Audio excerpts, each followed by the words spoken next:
بسم اللہ الرحمن الرحیم۔ جب آن حضرت صلی اللہ علیہ وسلم اپنے صحابہ رضی اللہ عنہم کو لے کر واپس تشریف لے گئے اور آئندہ سال عمرہ کی تیاری شروع کی تو بعض صحابہ رضی اللہ عنہم کو اشکال ہوا کہ ہو سکتا ہے کہ اس دفعہ بھی مشرکین ہمیں مکہ میں داخل ہونے سے روکیں اور اپنے عہد کو یعنی اپنے وعدہ کو پورا نہ کریں اور لڑائی پر آمادہ ہو جائیں تو ہم کیا کریں گے؟ اس لیے کہ ہم تو احرام کی حالت میں ہوں گے اور احرام کی حالت میں لڑائی جو ہے وہ منع ہے، ممنوع ہے۔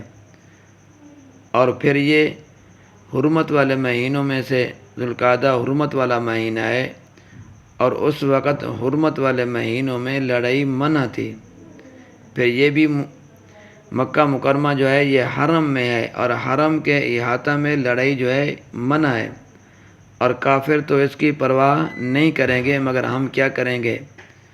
تو اللہ تعالیٰ نے یہ آیات نازل فرمائی، وَقَاتِلُوا فِي سَبِيلِ اللَّهِ الَّذِينَ يُقَاتِلُونَكُمْ اور تم اللہ کے راستے میں ان سے لڑو جو تمہارے ساتھ لڑتے ہیں، وَلَا تَعْتَدُوا اور تم زیادتی نہ کرو۔ اس کا مطلب یہ ہے کہ اگر وہ تمہارے ساتھ نہیں لڑتے بلکہ وعدہ کی پابندی کرتے ہیں تو تم زیادتی مت کرو۔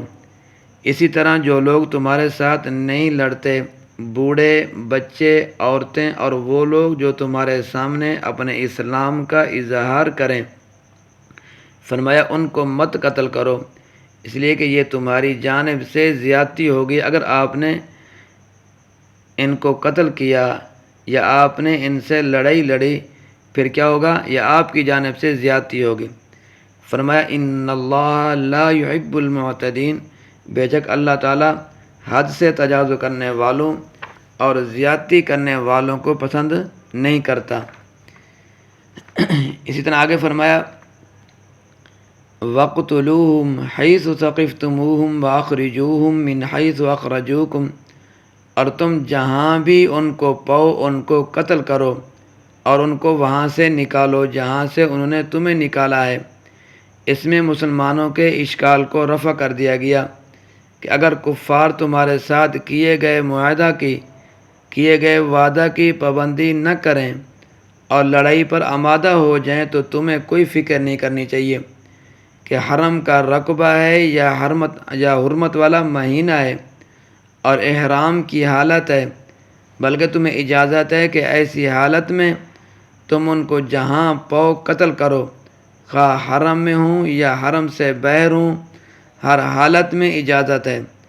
اور انہوں نے تمہیں مکہ سے نکالا، ایسے حالات پیدا کر دیے کہ تم ہجرت پر مجبور ہو گئے، اس لیے تمہیں بھی اجازت ہے کہ ان کو وہاں سے نکالو جہاں سے انہوں نے تمہیں نکالا ہے۔ آگے فرمایا وَالْفِتْنَةُ أَشَدُّ مِنَ الْقَتْلِ اور فتنہ کیا ہے؟ فرمایا فتنہ تو قتل سے بھی زیادہ سخت ہے۔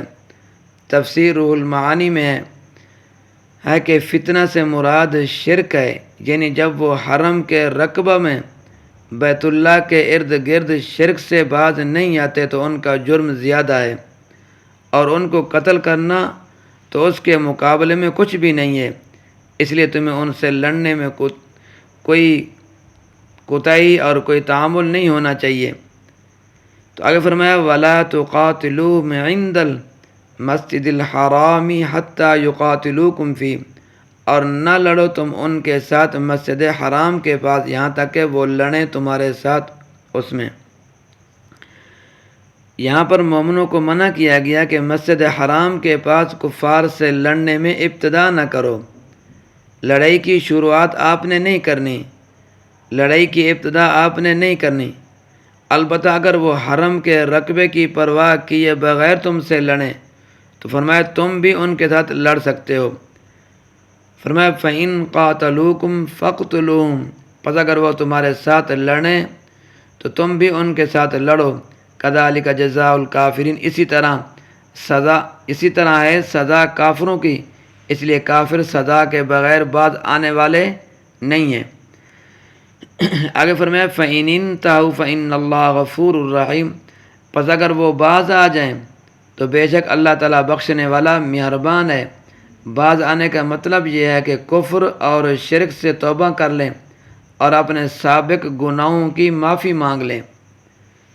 فرمایا وَقَاتِلُوهُمْ حَتَّى لَا تَكُونَ فِتْنَةٌ وَيَكُونَ الدِّينُ لِلَّهِ، اور ان کافروں سے لڑائی کرو یہاں تک کہ کوئی فتنہ باقی نہ رہے اور دین خالص اللہ ہی کے لیے ہو جائے۔ کفر اور شرک، ظلم اور زیادتی، یہ تمام کی تمام چیزیں جو ہیں یہ فتنے ہیں۔ ان کو مٹا کر دین اسلام کو بلند کرنا مسلمانوں کی ذمہ داری ہے۔ اس لیے فرمایا کہ تم کافروں سے اس وقت تک لڑتے رہو جب تک فتنہ ختم نہیں ہو جاتا اور دین خالص اللہ تعالیٰ کے لیے نہیں ہو جاتا۔